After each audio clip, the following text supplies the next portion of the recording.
Hello everyone, स्वागत है आपका वेदांगा इंस्टीट्यूट फॉर सिविल सर्विसेज में। मेरे पीछे लगी हुई तस्वीर शायद ही दुनिया में ऐसा कोई व्यक्ति होगा जिसको नहीं जानता होगा, खासकर पिछले एक साल में जब से 7 अक्टूबर को इजराइल के ऊपर हमला हुआ हमास के द्वारा, तब से यह चेहरा पूरी दुनिया भर के लोगों की नज़र में है।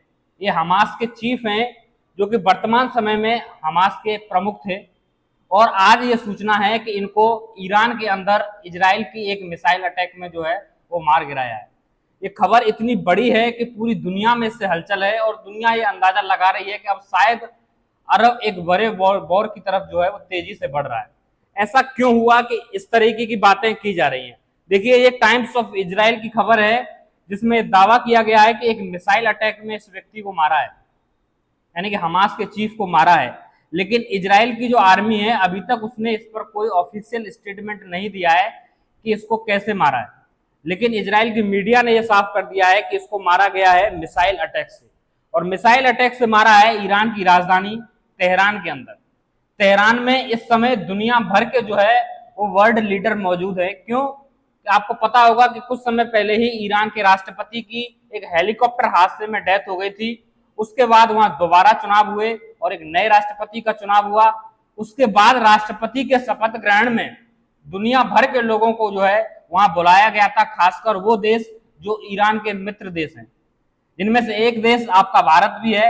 हमारे यहाँ भी प्रधानमंत्री नरेंद्र मोदी को इसका इनविटेशन आया, लेकिन वो खुद नहीं जा सके इस समारोह में, तो उन्होंने नितिन गडकरी को जो है अपने प्रतिनिधि के तौर पर वहां भेजा। दुनिया भर के लोग वहां मौजूद थे और ऐसे समय पर जो है इजराइल वो मिसाइल अटैक कर देता है तेहरान पर, एक बड़े हमास लीडर को मारने के लिए। पूरी दुनिया ये कह रही है कि दुनिया में अगर कोई देश ऐसा है जो अपने दुश्मन के विरुद्ध इस तरीके की कार्रवाई कर सकता है तो वो ओनली एंड ओनली इजराइल है।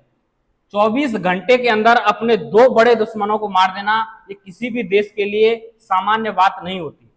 आपको पता होगा कि 2 दिन पहले ही जो गोलन हाइट्स का इलाका है, सीरिया के पास जो लगा हुआ इलाका है जिस पर इजराइल का कब्जा है, वहां एक फुटबॉल मैच हो रहा था, बच्चे फुटबॉल खेल रहे थे वहां, और वहां हिजबुल्लाह नाम के एक संगठन की मिसाइल गिरती है और 12 बच्चों की डेथ हो जाती है। विद इन 24 आवर्स, 24 घंटे के अंदर इजराइल, उसके जो कमांडर जिसने इस हमले की पूरी प्लानिंग की थी कि किस तरीके से इजराइल पर हमला किया जाएगा, 24 घंटे के अंदर उसको लेबनान की राजधानी बेरूत के अंदर एक मिसाइल हमले में मार देते हैं। ये इजराइल का दावा है। और उसके बाद फिर अगले 24 घंटे के अंदर जैसे ही सूचना लगती है मोसाद को कि इस समय सही मौका है कि दुनिया की नजर जो है थोड़ी सी लेबनान की तरफ है, तो क्यों ना ईरान पर अटैक करके जो उसका बदला 7 तारीख का था, जिसकी इच्छा इजराइल के जो प्रधानमंत्री थे उन्होंने की थी कि हम जब तक सुप्रीम कमांडर्स को नहीं मार देंगे तब तक हम चुप बैठने वाले नहीं है, और वही जो है वो इजराइल ने किया। इससे पहले आप खबर देखेंगे कि तुर्की के जो राष्ट्रपति थे वो भी बहुत ज्यादा गुस्सा थे। उन्होंने भी इजराइल को धमकी दी थी कि हम घर में घुसकर मारेंगे आपको। ऐसे कुछ उदाहरण उन्होंने पेश किए थे कि किस तरीके से तुर्की ने दूसरे देशों में जाके अपनी सेना ने ऑपरेशंस किए हैं, हम उसी तरीके से इजराइल में ऑपरेशन किए होंगे। उसका तुरंत जवाब जो है वो इजराइल के रक्षा मंत्रालय ने दिया था, और ये उदाहरण दिया था सद्दाम हुसैन का कि किस तरीके से सद्दाम हुसैन को घर में घुसकर मारा था। इसी तरीके से अगर तुमने कोई जरूरत की तो हम तुमको भी मारेंगे। यानी कि तुर्की के राष्ट्रपति को भी सद्दाम हुसैन की तरह मारने की धमकी इजराइल ने दे दी थी। और दुनिया का कोई भी देश इजराइल की धमकियों को धमकी नहीं समझता है, वो एक चेतावनी है, वार्निंग है। अगर आप संभल सके तो संभल जाइए, नहीं संभले तो फिर डेफिनेटली है कि आपको मारेगा। यही गलती हमास ने की। हमास के कमांडर शायद ये समझ रहे थे कि वो ईरान में जाएंगे तो बेहद सुरक्षित होंगे क्योंकि दुनिया भर के लीडर वहां हैं और ईरान एक बड़ा सपोर्टर कंट्री है हमास का। लेकिन ऐसा कुछ नहीं हुआ, सीधा मिसाइल अटैक किया, कोई भी एयर डिफेंस सिस्टम काम नहीं किया और मार गिराया।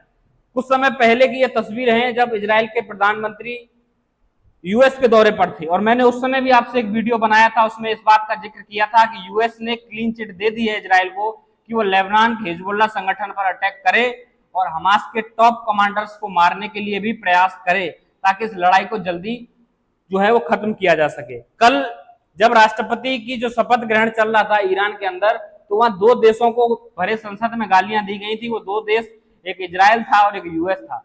दोनों ही देशों की बर्बादी के लिए दुआएं मांगी गई थी। इसलिए आज यूएस के दिल में तो काफी ठंडक पहुंची होगी कि उनका एक बड़ा दुश्मन जो है वो आज इजराइल ने मार गिराया है। आने वाले समय में जो अरब है वो पूरा एक बारूद के ढेर पर है, समझ लीजिए, क्योंकि एक तरफ तुर्की, एक तरफ ईरान अब गुस्सा होगा और एक तरफ लेबनान है, और इजराइल किसी को भी बख्शने के मूड में नहीं है।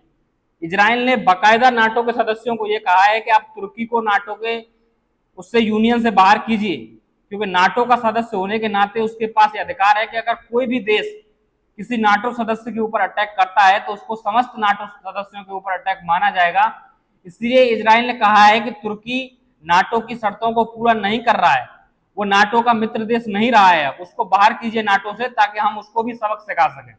इंतजार कर रहा है इजराइल का कब उसको बाहर का रास्ता दिखाए और कब हमारी मिसाइलें जो है वो तुर्की पर जाके गिरें। आने वाला समय इजराइल के लिए चुनौतीपूर्ण रहेगा, अपनी सुरक्षा के लिए, आसपास के देशों के लिए भी चुनौतीपूर्ण है सुरक्षा के लिए, और पूरी दुनिया के लिए चुनौतीपूर्ण रहेगा कि कहीं ये सिचुएशन वर्ल्ड वॉर 3 में न बदल जाए। क्योंकि वर्ल्ड वॉर और कुछ नहीं है, कभी अमेरिका और रूस एक दूसरे से नहीं लड़ेंगे सीधे, वो लड़ाई इसी तरीके से होगी कि एक तरफ अरब होगा, दूसरी तरफ इजराइल होगा, और दोनों के समर्थन में एक तरफ रूस खड़ा होगा, एक तरफ अमेरिका खड़ा होगा, और भारत जैसे देश वहां शांति की अपील करते हुए आपको नजर आएंगे। तो ये थी खबर आज सुबह से कि इसके हमास के टॉप कमांडर को इजराइल ने मार दिया है। हालांकि अब देखेंगे कि ईरान की क्या प्रतिक्रिया होगी और उसके बाद अरब में क्या माहौल बनेगा, ये देखने वाली बात है। आज की इस वीडियो में लेकिन इतना ही रहेगा। अगर कोई अपडेट आएगा इससे संबंधित तो फिर आपसे एक नई वीडियो के साथ मुलाकात करेंगे। तब तक के लिए नमस्कार।